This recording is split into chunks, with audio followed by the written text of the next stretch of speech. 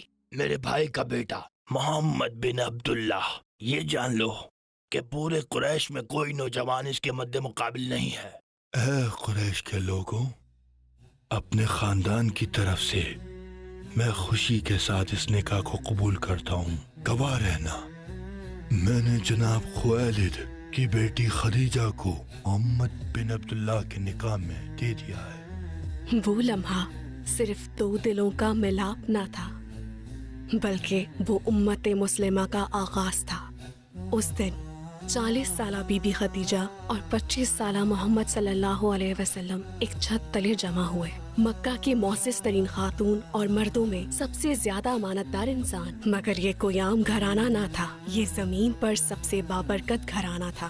انہی دیواروں کے درمیان وحی کا پہلا نور چمکنے والا تھا۔ اسی گھر نے جنت کی عورتوں کی سردار حضرت فاطمہ، علم کے دروازے حضرت علی اور نبی پاک کے مبارک خاندان کی پرورش کرنی تھی۔ اس دن کے بعد سے اس گھر سے اٹھنے والی روشنی نے پوری دنیا کو منور کرنا تھا۔ جب آپ اس گھر میں قدم رکھتے تو مکہ کا شور و غل، وہاں کا لالچ اور بے سکونی سب پیچھے چھوٹ جاتی۔ صرف اور صرف سکون، ایک ناقابل بیان سکون باقی رہ جاتا۔ اللہ کے رسول حضرت خدیجہ کی آنکھوں میں دیکھتے اور ان کی بات کو توجہ سے سنتے۔ وہ اپنے فیصلوں میں ان سے مشورہ کرتے اور ان کی رائے کو اہمیت دیتے۔ وہ آپ کے لیے سکون کا ذریعہ تھی۔ اور بی بی خدیجہ ایسی بیوی نہ تھی جو تنقید کرے یا فیصلے صادر کرے، بلکہ وہ ایک ایسا دل تھی جس نے آپ کو رحمت اور محبت سے ڈھانپ رکھا تھا، وہ جو ہمیشہ آپ کے شانہ بشانہ کھڑی رہی۔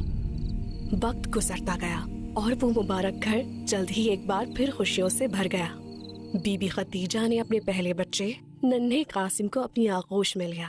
نبی کریم کی آنکھوں میں باپ بننے کی خوشی دیکھ کر ان کا دل ایک گہرے اور میٹھے سکون سے بھر گیا۔ اس دن کے بعد سے مکہ کے لوگ نبی پاک کو ابو القاسم کے نام سے پکارنے لگے، یعنی قاسم کے والد۔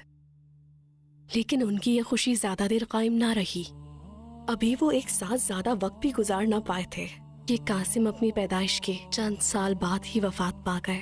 حضرت خدیجہ کے لیے یہ ناقابل بیان صدمہ تھا۔ ان کا پیارا بیٹا اب ان کی باہوں میں نہ تھا۔ وہ اب اپنے بچے کی خوشبو محسوس نہیں کر سکتی تھی۔ اسے اپنے سینے سے لگانے کا وہ احساس اب باقی نہ رہا تھا۔ ایک ماں کے لیے اپنے بچے کی جدائی سہنے سے بڑھ کر کٹھن اور کچھ نہیں۔ جب نبی پاک نے اپنے پیارے لخت جگر کو مٹی کے سپرد کیا تو انہوں نے بھی اس درد کو گہرائی سے محسوس کیا۔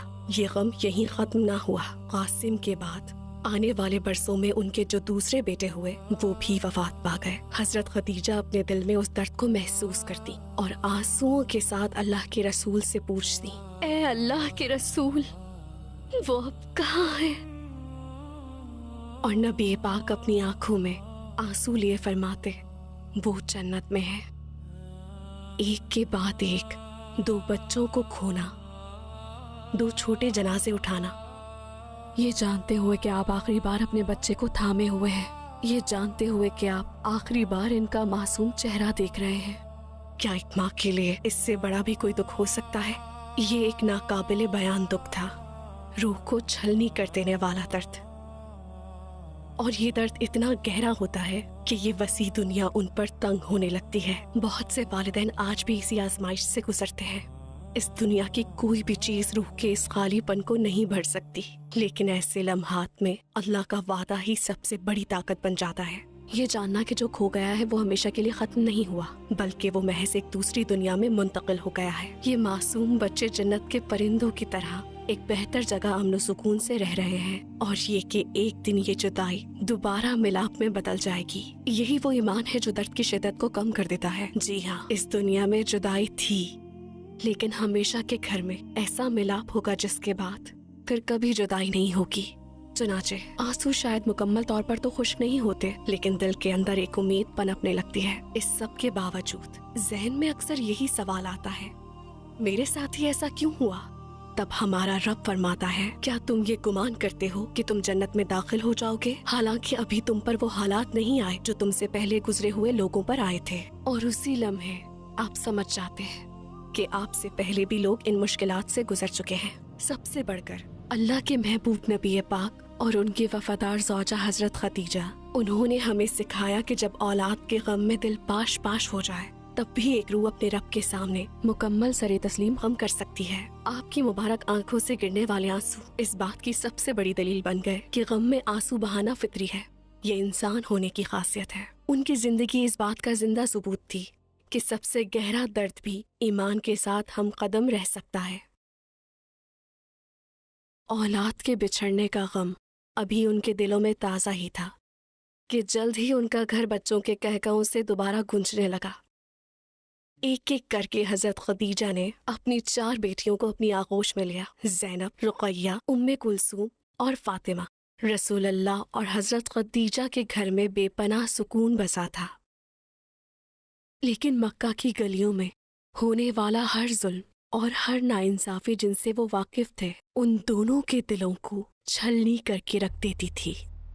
حضرت خدیجہ ان مناظر کو دیکھ کر کرتی تھی، لیکن نبی پاک کے دل پر ان باتوں کا زخم اور بھی گہرا ہوتا تھا۔ مکہ کے بالکل باہر جبل نور کے ڈھلوان پر ایک چھوٹا سا غار تھا، غار حرا۔ شہر کے شور و غل سے دور یہ غار خاموشی اور سکون سے پر تھا۔ ان بھاری دنوں میں جب دنیا کی تاریکی آپ کے دل پر بوجھ بننے لگتی تو آپ حرا میں پناہ لیتے۔ حضرت خدیجہ نے کبھی شکایت نہیں کی، کبھی سوال نہیں اٹھایا، انہوں نے بس صبر اور خاموشی سے انتظار کیا۔ مکہ کی وہ معزز خاتون چلچلاتی دھوپ میں غار حرا کے دشوار گزار اور پتھریلے راستے پر چڑھتی تھی۔ اوپر سے سورج آگ برسا رہا ہوتا اور نیچے قدموں تلے پتھر چپتے تھے، لیکن ان کے ہاتھوں میں اپنے پیارے شوہر کے لیے پانی اور کھانا ہوتا تھا۔ اپنے ہر تھکے ہوئے قدم کے ساتھ وہ گویا پہاڑ پر موجود اپنے مبارک ساتھی سے کہہ رہی ہوتی، آپ اکیلے نہیں ہیں، میں یہاں ہوں۔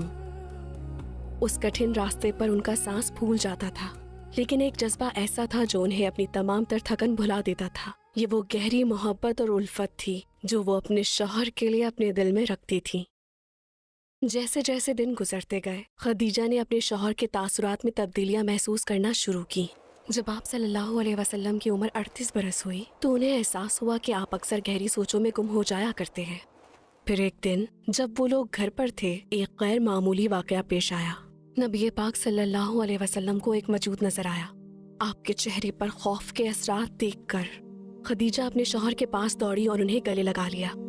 پھر انہوں نے اپنے سر سے اوڑھنی ہٹائی اور پوچھا، کیا اب بھی آپ کو وہ نظر آ رہا ہے؟ جب اللہ کے رسول نے جواب دیا نہیں تو حضرت خدیجہ کے چہرے سے پریشانی غائب ہو گئی اور ان کا دل سکون سے بھر گیا۔ خدیجہ کی فکر اطمینان میں بدل گئی۔ انہوں نے کہا، یہ شیطان نہیں، یہ تو فرشتہ ہے۔ اسی طرح دن گزرتے رہے اور مہینے بیت گئے۔ حضرت خدیجہ جب آپ سے دیگر واقعات سنتی تو ان کے دل میں عقیدت مزید بڑھ جاتی، کیونکہ وہ جانتی تھی کہ ان کے شوہر جن حالات سے گزر رہے ہیں وہ معمولی نہیں ہیں۔ اور آخر کار 610 عیسوی آ گئی۔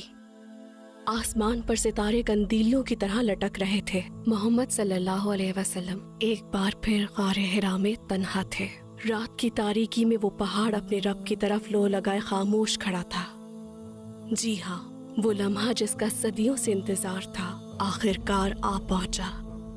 ایسا لگتا تھا جیسے پوری کائنات نے اپنی سانسیں روک لی ہوں اور آسمان اس پہلے لفظ کا منتظر ہو۔ اور عین اسی لمحے پہاڑ کی خاموشی کو چیرتی ہوئی ایک آواز گونجی، پڑھیے۔ اللہ کے رسول صلی اللہ علیہ وسلم لرز اٹھے اور جواب دیا، میں پڑھنا نہیں جانتا۔ اس آواز نے آپ کو ایک بار پھر زور سے بھینچا اور دوبارہ حکم دیا،